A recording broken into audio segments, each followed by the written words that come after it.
¿Qué tal, amigos? Hola, soy el pastor Heisen Cordero y estoy junto al pastor Farid Choque en una jornada más de estudio de la Biblia.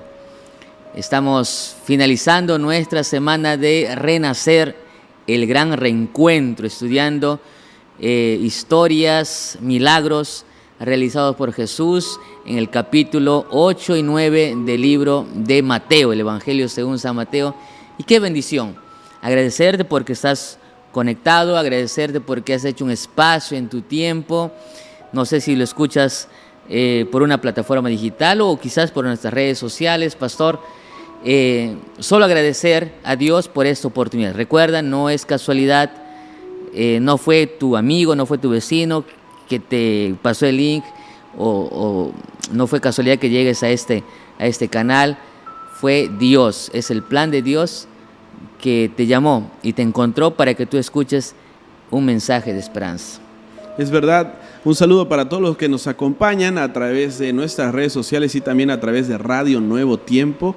Llegamos al capítulo final del estudio de esta semana y estamos en el libro de Mateo, capítulo 9. Así que si tú tienes tu Biblia ahí a la mano, vamos a parar un ratito para que tú vayas a traer tu Biblia, porque no es lo mismo escucharnos y leer con tus propios ojos la palabra de Dios en el libro de Mateo. Amén. Capítulo 9. Y antes de iniciar este estudio de la palabra de Dios, tal vez nos acompañes en una breve oración. Vamos a orar. Te damos gracias, Señor, por tu palabra y te pedimos en este momento que tu Espíritu Santo llegue a todos los que nos escuchan, a nosotros aquí también, y pueda tu palabra, Señor, llegar a nuestro corazón. Amén. Háblanos tú, Señor, en el nombre de Jesús. Amén. Amén. Muy bien, el libro de Mateo capítulo 9, versículos 9 en adelante. Ya te cogiste tu Biblia, gracias por acompañarnos.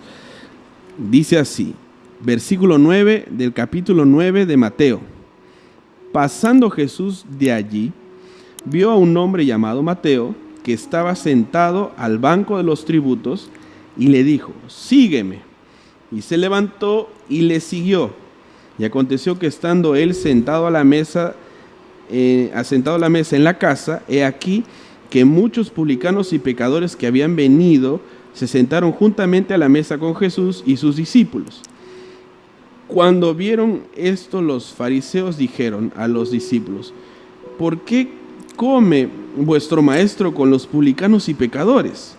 Al oír esto, Jesús les dijo, los sanos no tienen necesidad de médico, sino los enfermos. Id pues y aprended lo que significa. Misericordia quiero y no sacrificio, porque no he venido a llamar a justos, sino a pecadores al arrepentimiento. Este es un llamado a uno de los discípulos de Jesús, a uno de los 12 discípulos. Yo quiero detenerme allí en varias lecciones aquí, definitivamente va a haber muchas lecciones, y el texto empieza diciendo, saliendo Jesús de allí, recuerden que había entrado a la ciudad nuevamente, vio a un hombre llamado Mateo que estaba sentado en el banco de los tributos públicos y le dijo, sígueme. Yo siempre me emociono cuando leo los llamados, de cómo fueron llamados. No sé, pastor, cuándo y cómo recibió el llamado al ministerio, a ser un pastor. Es una de las preguntas que constantemente a veces nos hacen, ¿no, pastor? ¿Y cómo así decidió ser pastor, no? ¿Cómo así decidió dedicarse a la vida misionera o ministerial? Y en realidad no fuimos nosotros. Yo creo que no fuimos nosotros. Fue Dios quien nos llamó. Así como en esta historia Jesús llamaría a un hombre y publicano. Y no sé, pero en nuestros tiempos quizás nosotros no tenemos la magnitud y la comprensión de lo que significa un publicano o lo que significaba un publicano en los tiempos de Jesús. Para que tengan solamente una idea, un publicano en los tiempos de Jesús era sinónimo de ser un mercenario, un hombre traicionero a su pueblo. Un publicano era un cobrador de impuestos, básicamente, que recolectaban para la corona de Roma, ¿no? Entonces, esta era una estrategia interesante de Roma, que escogía no a romanos, sino a judíos, para que sean ellos mismos los cobradores de impuestos. ¿Por qué? Por dos razones: porque ellos conocían la situación financiera de sus vecinos, de sus familiares, inclusive de las personas de su pueblo, y el solo hecho de aceptar ser de dedicarse a ser publicano ya era sinónimo de una traición para su familia, para sus amigos. Y un judío normalmente no aceptaría ser o dedicarse a esta profesión de ser un publicano. Tal es así que el Talmud judío decía que era lícito, era permitido mentirle a un publicano, porque él no merecía hablarle con la verdad. Imagínense, la ley de Dios decía que no debía mentirse, pero estaba, según el Talmud judío, estaba permitido o era lícito mentirle a un publicano. Interesante esa apreciación. Y no solo eso, sino en algunos casos, algunos también historiadores comentan que muchas familias que tenían a alguno de sus miembros como publicanos, ellos decidían dar por muerto a ese hijo o a ese familiar. Quiere decir que si tú tenías un hijo y él se convertía en publicano, para que eso suceda era una desgracia. Y como el tema del honor era algo muy importante para el pueblo judío, ellos podían incluso declararlo muerto para ellos. Así como algunos padres hoy tristemente dicen a sus hijos: hoy has muerto para mí.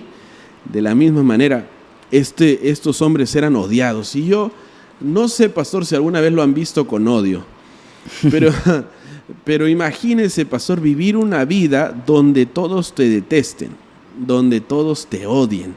Las miradas de odio pueden ser muy duras, ¿no? Algunos decimos que con la mirada matan, ¿no? Ahora imagínense vivir una vida siendo visto de esa manera, con odio, con desprecio.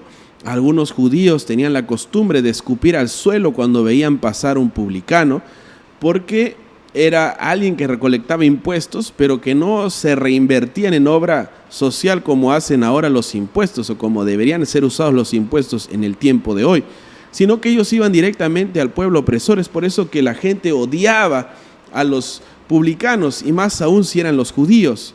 Entonces, este hombre vivió siendo visto, pastor, con odio.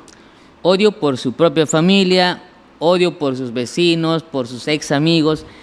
Ahora, es interesante notar que un publicano en realidad en la Biblia hay por lo menos 3 historias de publicanos. Uno de ellos, Zaqueo también, ¿no?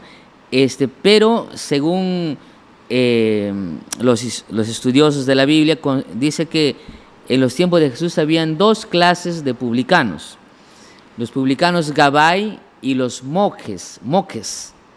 Los Gabáis y moques. Los Gabáis eran cobradores de impuestos generales, a la renta, a un tipo sunat, vamos a decir así. Pero los cobradores moques eran como un tipo de cobrador de impuestos de todo, del uso de la carretera, del uso del puerto, de los envíos, del uso del aire, de la carga, de todo, absolutamente de todo. Y dentro de los moques habían 2 tipos: los moques grandes y los moques pequeños. Se cree que Zaqueo, otro publicano, era un moque grande, que tenía a la vez moques pequeños que eran recolectores. Entonces, muy posiblemente, dicen los comentaristas, que Mateo había trabajado para Zaqueo. Y eso es interesante. Quizás más adelante, si permite el tiempo, vamos a tratar de ello. Pero los moques pequeños, como era el caso de Mateo, eran más odiados porque ellos eran los que se enfrentaban a la gente. ¿Sí? Ellos eran los que cobraban el impuesto a una anciana, a una viuda, o sea, eran sin escrúpulos y siempre estaban acompañados de guardias romanos, que si no querían, resguardados, ¿sí? Que si no querían pagar la cuota o el impuesto o ¿no? los tributos, los soldados podían incluso hasta matarlos, ¿no? Entonces, por eso era que ellos eran escupidos, los comentarios dicen que ellos eran escupidos, eran ignorados, entonces no se les permitía entrar al templo, y esta era la situación de Mateo. O sea, sacrificaban una vida social en la familia por el éxito, podríamos decir, entre comillas. Sí, hay personas en este tiempo que dicen, bueno, no me interesa a mí la gente, no me interesa el qué dirá, no me interesa nada, yo con tal de que yo vivo para mí y para mi familia, no me interesa lo demás. A mí todo me resbala, dice, ¿no? Sí, me dicen lo que quieran, a mí no me importa. Yo no vivo de la gente, ¿no? Hay un término. Pero es innegable que aunque uno dice así por fuera, uno no puede vivir con miradas de odio todo el tiempo. Y es en ese contexto que a esta persona, me gustó mucho la explicación suya, pastor, que eran los que se enfrentaban a la gente directamente, probablemente los más odiados. Es en este contexto que pasa Jesús por allí y Jesús lo ve. Y yo quisiera tal vez, pastor, dedicar un poquito más de tiempo a esta acción de ver de Jesús. Yo siempre digo que gracias a Dios la Biblia se escribió en hebreo, en griego y en arameo, algunas versiones, porque esos son lenguajes mucho más ricos, ¿no? Para una sola palabra, por ejemplo, para nosotros clásicamente tenemos amor, ¿no?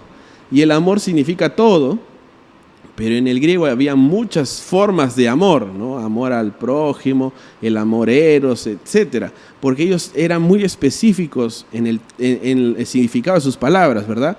Y en el texto encontramos que Jesús vio a Leví, ¿no? Lo vio a Mateo, y la palabra que utiliza en el griego para este hecho es la palabra eiden, que tal vez podríamos hacer alguna diferencia. Por ejemplo, ¿qué diferencia hay entre ver, mirar y contemplar? Que son palabras que más o menos se parecen en su función, pero tienen profundidades diferentes. Uno ve a lo lejos, mirar, está mirando algo más específico, y contemplar es otra manera de ver, pero con una profundidad diferente. Las miradas que recibía Mateo eran miradas de odio, de desprecio. De hecho, ellos estaban acostumbrados a mirar normalmente al suelo para evitar esas miradas. O simplemente ignorarlo, ¿no? Algunos que ya, como decía el pastor Heisen, les resbalaba todo, ya estaban acostumbrados. Pero encontramos aquí que Jesús lo mira, y de estas tres palabras, en vez de usar la palabra ver, mirar, la palabra eiden significa contemplar. Y yo me pregunto, ¿qué has contemplado tú? Normalmente cuando vamos a algún museo contemplamos alguna obra de arte. O cuando viste a tu esposa por primera vez, la contemplaste, ¿verdad? Esta palabra contemplar se utilizaba mucho en el contexto del arte. Y se utilizaba, pastor Heisen, para cuando un artista miraba un canva, miraba un pedazo de tela limpia y miraba lo que podría dibujar allí. Wow. O un artesano, un escultor que miraba una piedra de mármol. Ustedes no sé si han visto las piedras de mármol, pero por fuera son feas, ¿no? Son como cualquier piedra. Y mirar una piedra de mármol y mirar y contemplar lo que tú podrías hacer con esa piedra. Esa fue la mirada de Jesús. Obviamente la mirada de Jesús ya era una mirada de amor, pero cuando Jesús miró a Mateo, no lo vio con odio ni con desprecio. No lo vio como era, sino lo vio como lo que podría hacer de él. Por eso ese cruce de miradas fue suficiente para que Jesús, y acá es Jesús el llamado más corto que puede existir, ¿no? Lo miró y le dijo, sígueme, nada más. Y simplemente lo siguió.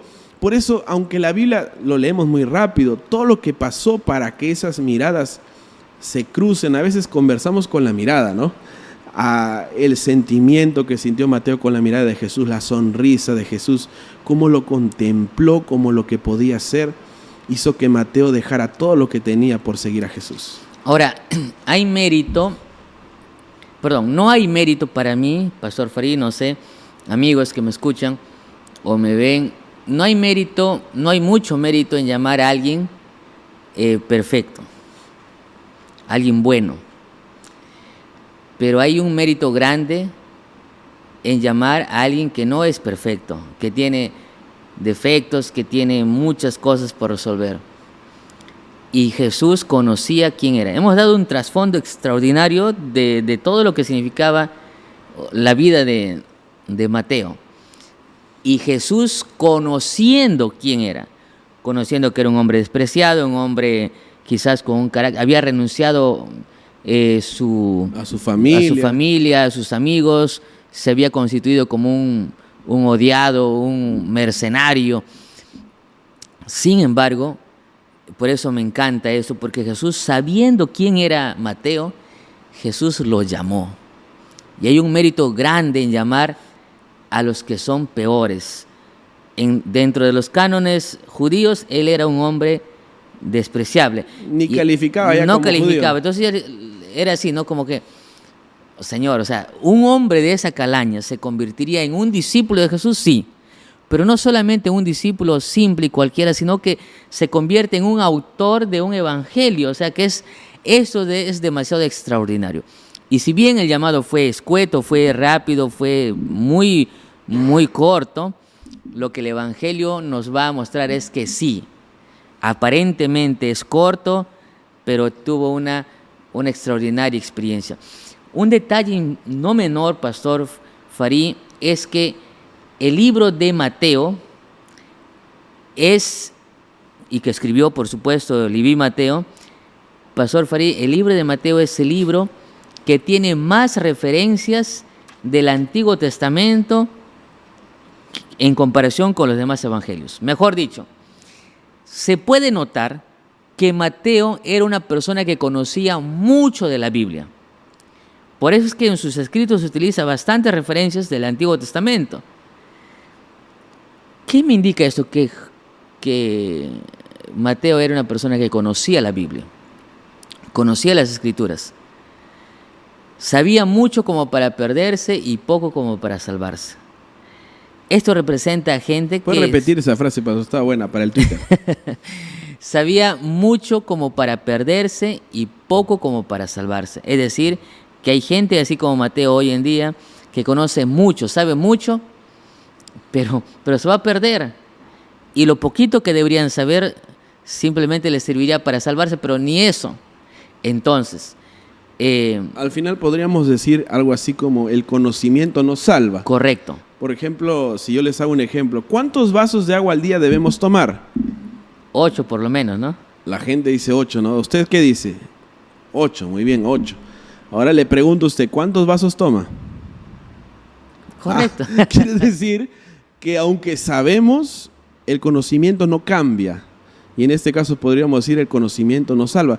Hay muchos amigos que nos escuchan hoy que algún día pertenecieron a la iglesia, que conocen todo, que conocen las doctrinas, conocen la Biblia. Algunos dicen, yo conozco la Biblia al revés y al derecho. Algunos dicen, la he leído 4 o 5 veces. Una vez me encontré con un señor que le estábamos dando estudios bíblicos, que algún día fue parte de la iglesia. Yo le he leído 7, 8 veces la Biblia. ¿Tú cuántas las has leído, no? Y se jactaba del conocimiento de la Biblia. Pero no es el conocer simplemente. Ahora, tú puedes conocer mucho. Mateo utilizó 99 referencias del Antiguo Testamento en su Evangelio. O sea, eso es más que muchos. Pero aún así, conociendo, era capaz de quitarle las últimas monedas a una viuda, de quitarle a una anciana por allí, a un huérfano.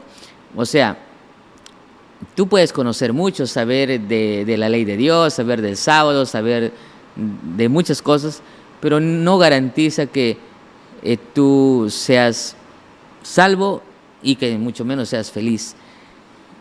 Mateo era un hombre infeliz. Y yo imagino a Mateo en toda su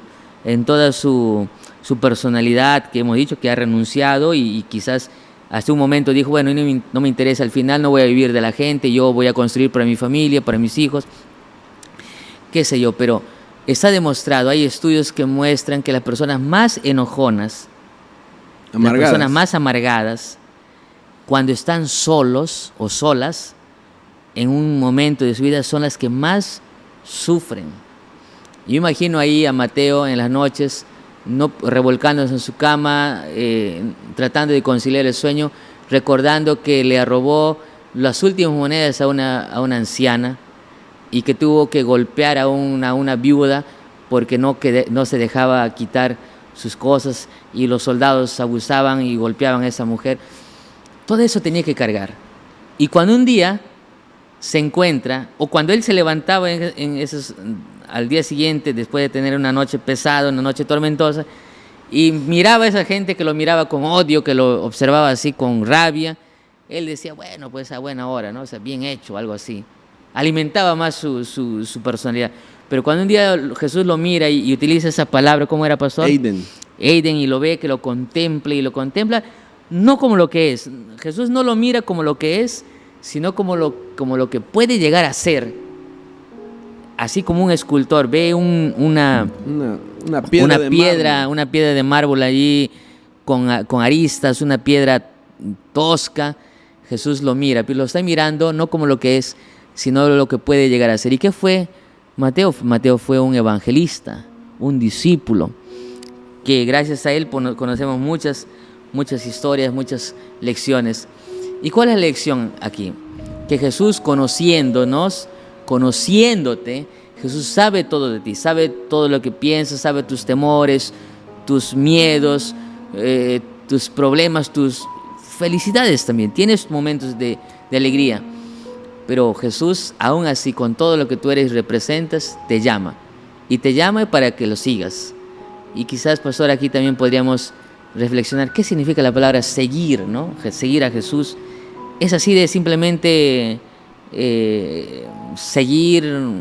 ¿Qué implica la palabra? Lo siguió en Facebook. Lo siguió en Facebook, ¿no? Pastor, es muy interesante la reflexión que usted hace, porque tal vez podemos pensar en esto, ¿no? Hay dos tipos de miradas.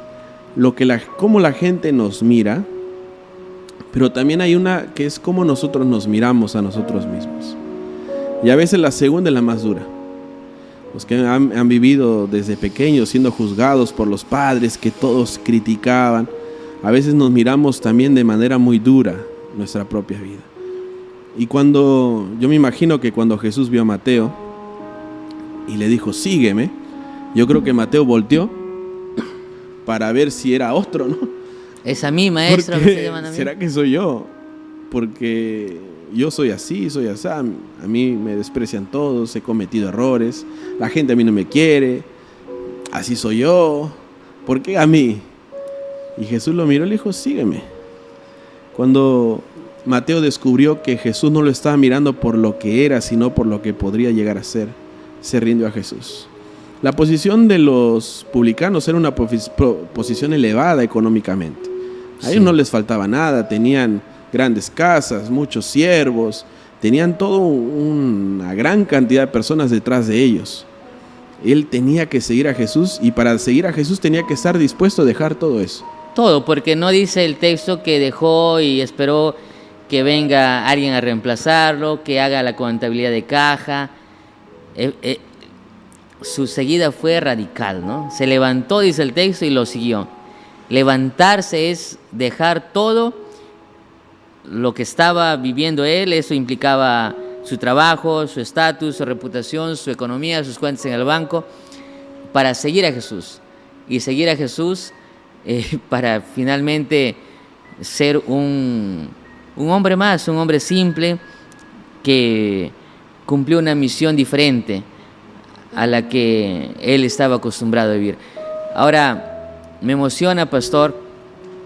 Sí, hemos hablado de la actitud de los escribas, fariseos que estaban allí cuando finalmente Mateo ofrece una cena, un banquete, invita a sus otros amigos, los pecadores, para los escribas y fariseos, hace una cena y él comienza a devolver lo que había robado o lo que había, ¿no?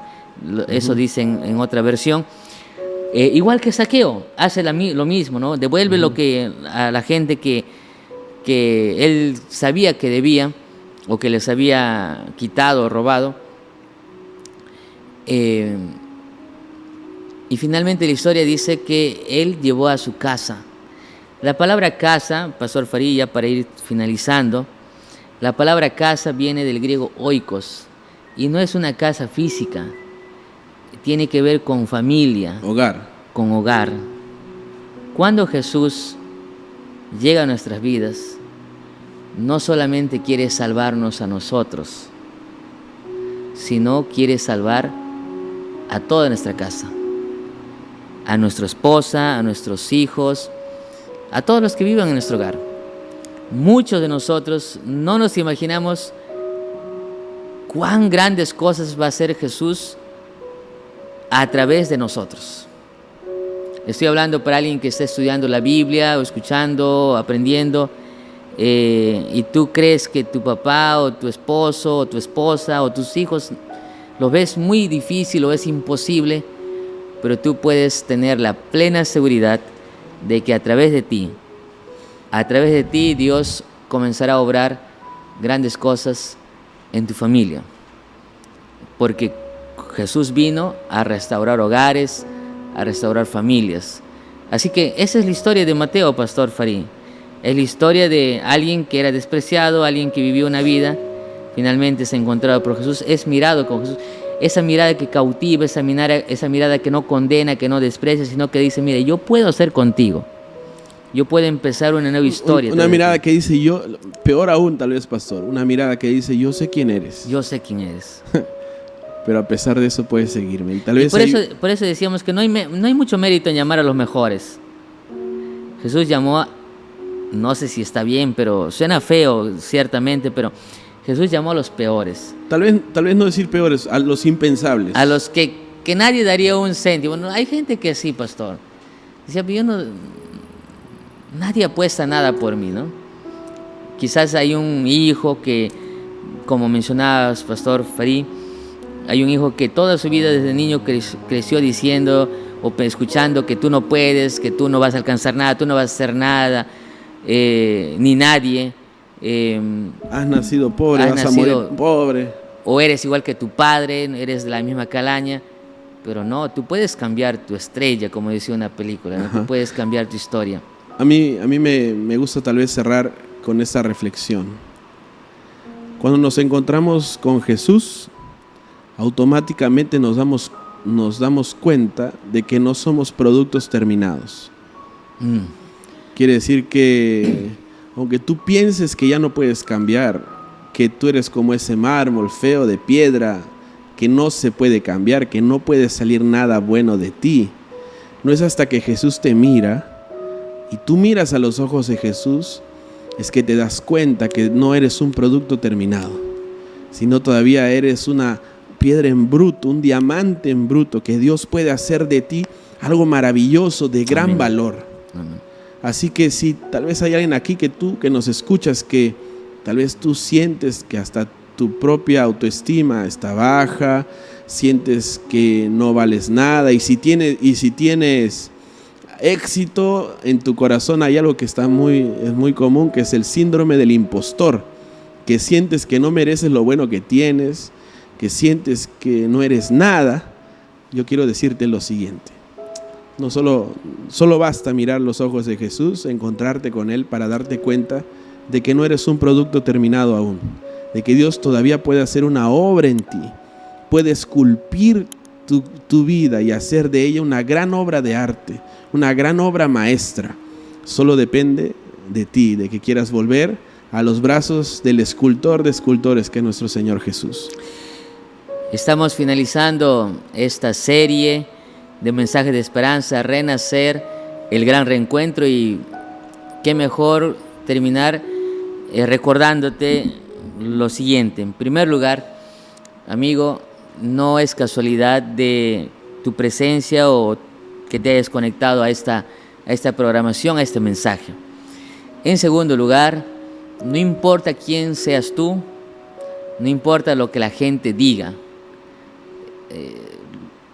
Hoy Jesús también te mira con esos ojos de contemplación para hacer de tu vida una vida que todavía ni siquiera te has imaginado. Tú no puedes imaginarte qué cosas, o no puedes imaginar qué cosas grandes Jesús quiere hacer con tu vida y a través de ti. Me encanta el texto cuando Mateo se encuentra con Jesús, hace una cena para toda su familia, para sus amigos. Y yo quiero decirte que en la Biblia dice, en el libro de Apocalipsis, que Jesús está preparando una gran cena para nosotros. Es verdad. Y Pastor Farid, amigos, qué emoción que cuando aceptamos a Jesús, llevamos a nuestra familia, sí, pero también nos preparamos para aquella cena gloriosa que Jesús ha preparado para todos los salvos. Y en esa cena queremos verte a ti también, ver a tu familia juntos y conectados allí en esa cena grandiosa con Jesús para vivir por siempre con Él. Por eso queremos animarte antes de terminar este programa a que puedas buscar una iglesia adventista cerca a tu comunidad. ¿Cómo busco una iglesia adventista? Yo siempre digo, pon el Waze y pon iglesia adventista, o entra a Google y pon iglesia adventista, y por la localización de tu IP te van a encontrar una iglesia muy cercana a ti. Es hora de volver a casa. Esta semana estamos celebrando, Pastor Heisen, el regreso de muchos hermanos que algún día pertenecieron a la iglesia y hoy están decidiendo volver. Ese también puede ser tu oportunidad, volver a casa, volver a encontrarte con el escultor que no terminó la obra en ti, para que la termine y pueda hacer de ti un gran hombre de Dios, un gran misionero, y así como Mateo, puedas tú también ser un agente de esperanza, llevando a otros a los pies de Jesús, a otros a ser esculpidos por las mismas manos de nuestro Creador. Pastor Heisen, ¿podemos orar? Vamos a orar. Amado Dios, gracias Señor por esta semana especial, por los mensajes de esperanza. Gracias por mis amigos que están escuchando, están viendo esta programación. Sin lugar a dudas, Señor, tú nos estás llamando. Tú llamas a tus hijos de muchas maneras y esta es una forma. Hay gente que está luchando por volver. Son personas hijos tuyos que han un día estado entre nosotros, han estado en la iglesia, pero que por motivos diferentes se han alejado. Tú los llamas hoy. Pero también hay personas que están conociendo, están aprendiendo de ti, están estudiando la Biblia, que también ellos puedan sentir tu voz, tu llamado, así como Mateo, y seguirte, dejarlo todo y empezar una nueva historia junto a sus familias, Señor. Padre, hoy también es un día de grandes decisiones, de bautismos.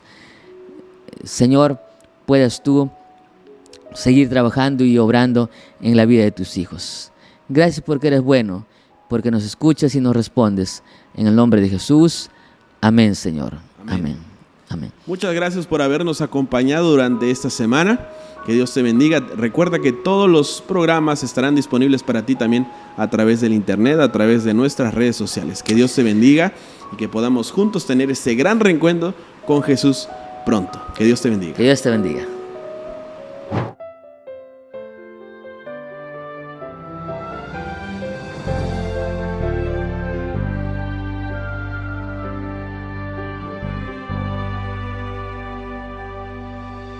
Nací en los brazos del Señor, crecí en la presencia de mi Dios. Yo era feliz, tenía paz, amigos y esperanza. Mas las luces del mundo nublaron mi visión, confundieron mi pensar. La tristeza invadió mi corazón, parecía llevarme al profundo mar. Me aparté, me entregué en los brazos de